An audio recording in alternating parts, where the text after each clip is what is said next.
Olá! O Conhecer de hoje vai entrevistar o coordenador do Programa de Melhoramento Genético da Cana-de-Açúcar da UFAL, Geraldo Veríssimo. O grupo já criou mais de 20 variedades, tecnologia de ponta no segmento. Como vai, professor? Olá, tudo bem? Bem. Professor, como é possível fazer o melhoramento genético da cana? A cana-de-açúcar, historicamente, tinha baixíssimas produtividades no Brasil, né? Até a década de 40, 50, eram variedades que eram importadas de outros países. Através do cruzamento genético, onde nós temos aquela inflorescência da cana, aquela flecha que chamamos, ali tem o órgão masculino e feminino da cana. Cana é hermafrodita, então fazemos o pareamento de uma variedade que tem uma característica interessante em produtividade, por exemplo, com outra variedade que tem uma característica de maior teor de sacarose, de açúcar. E assim a liberação do pólen, que é fecundado na planta-mãe, e obtemos sementes, que chamamos de cariópsis, de cana-de-açúcar, que dali dá origem a um novo indivíduo, e através da seleção, experimentação, em torno de 10, 15 anos, obtemos uma nova variedade com muito melhor característica do que os pais. E esse cruzamento é feito por uma rede de universidades? Como é que funciona essa rede, professor? Anteriormente tínhamos o IAA Planalçuca, que escolheu aqui Alagoas, não por acaso, mas porque nós temos essa nossa região, uma condição geográfica favorável para esse florescimento natural da cana-de-açúcar e também com o pólen fértil. Então, nós herdamos do IAA Planalçuca, que é a Universidade Federal de Alagoas, no caso a Unidade Acadêmica Centro de Ciências Agrárias, esta estação de cruzamento que fica localizada em Murici, é a Serra do Ouro. Estação da Serra do Ouro em Murici. Serra do Ouro. Então, nós temos lá um banco de germoplasma, hoje são mais de 2.600 tipos diferentes de cana, são acessos diferentes, que têm diversas características de todas as origens do mundo, desde material da Índia, da China, dos Estados Unidos, da Austrália, nós temos da Argentina, então, do mundo todo, e as do Brasil, de outros segmentos também, de outros programas de melhoramento.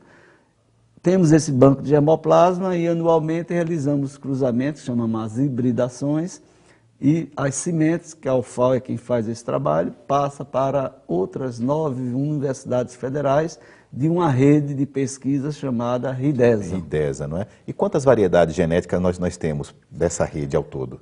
Desde 1977, que foi a primeira variedade que nós liberamos aqui em Alagoas, até o ano passado foram liberadas mais 13 variedades no Brasil, foram liberadas 78 variedades RB de cana-de-açúcar. Esse RB quer dizer República do Brasil. Parte delas desenvolvida aqui em Murici? Todas elas têm origem de Murici. Quer dizer, esse cruzamento genético é a semente que vai dar origem a uma plântula, sai daqui de Alagoas, do SECA UFAL, lá de Murici.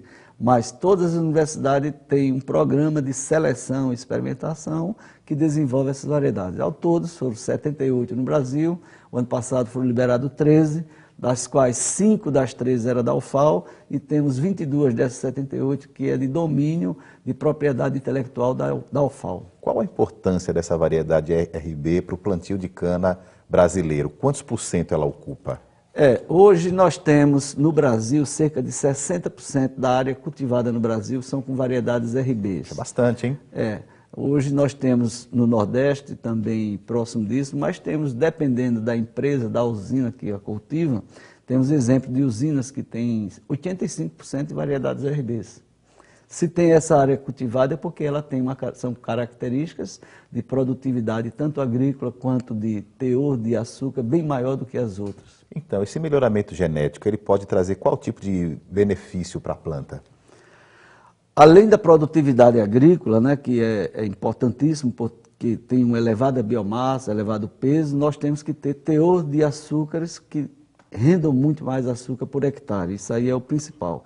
Mas são diversas, são centenas variáveis que têm que ser analisadas.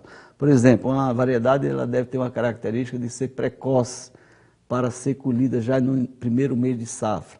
Temos variedades de característica média, tardia, sua maturação, mas ela tem que ter características, por exemplo, de ter uma boa brotação de socaria em condições de déficit hídrico. Nós temos período chuvoso, que é o plantio, mas um período seco, que é a época de moagem da cana. Que varia de região então, para região do país. Dependendo da região e dependendo dentro do estado, dependendo dentro da empresa, nós temos diferenças também dessas características.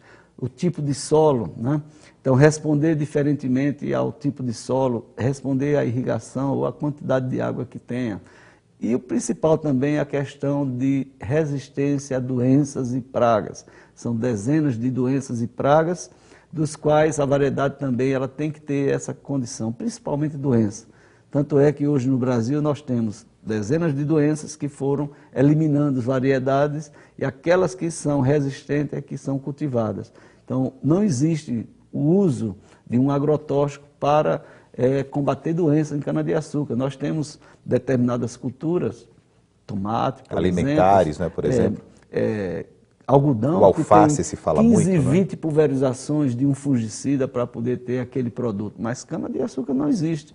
Quem faz isso é a variedade resistente. Cultiva-se uma variedade que ela fica sem a presença da doença. Ou às vezes tem a doença, mas ela é tolerante e mantém aquele nível de produtividade.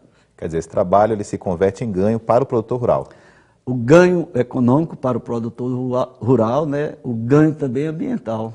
Então temos esse tipo de ganho também. Agora, as universidades, elas desenvolvem e como é que as usinas têm acesso a essas variedades genéticas? Com o fim do Plano Açúcar, do IA Plano Açúcar em 1990, né, nós já temos 21 anos de parceria, é uma parceria público-privada entre as universidades da RIDESA com a empresa do setor sucroenergético brasileiro. Então, em cada estado tem, na sua área de abrangência, aquelas usinas que são parceiras com as universidades. Então, essas variedades são protegidas em nome da universidade, né, para fins de propriedade intelectual, mas aquela empresa que aderiu ou adere a essa parceria tem direito ao cultivo, né, com compensação de royalties. Hoje nós temos uma lei de proteção de cultivares, né, a patente da cultivar, do qual a empresa não teve isso, então o Ministério Público está obrigando a se pagar royalties por isso. Mas esse conhecimento está sendo aplicado, então, junto isso no mundo todo, para qualquer tecnologia, né? Não só cana-de-açúcar, mas para soja, para milho, para outros produtos. Então, como você tem um desenvolvimento do conhecimento, desenvolvimento da tecnologia, das inovações ao longo dos anos, tem que ser compensado uma compensação com o pagamento disso, até mesmo que a universidade precisa para retroalimentar a pesquisa, é o que nós tanto vamos falar na área quanto outras áreas aí. No próximo bloco, sobre essa questão do desenvolvimento de pesquisas. Conhecer faz um pequeno intervalo, mas não sai daí, que daqui a pouco a gente volta com mais um pouquinho do professor Geraldo, falando sobre o melhoramento genético da cana.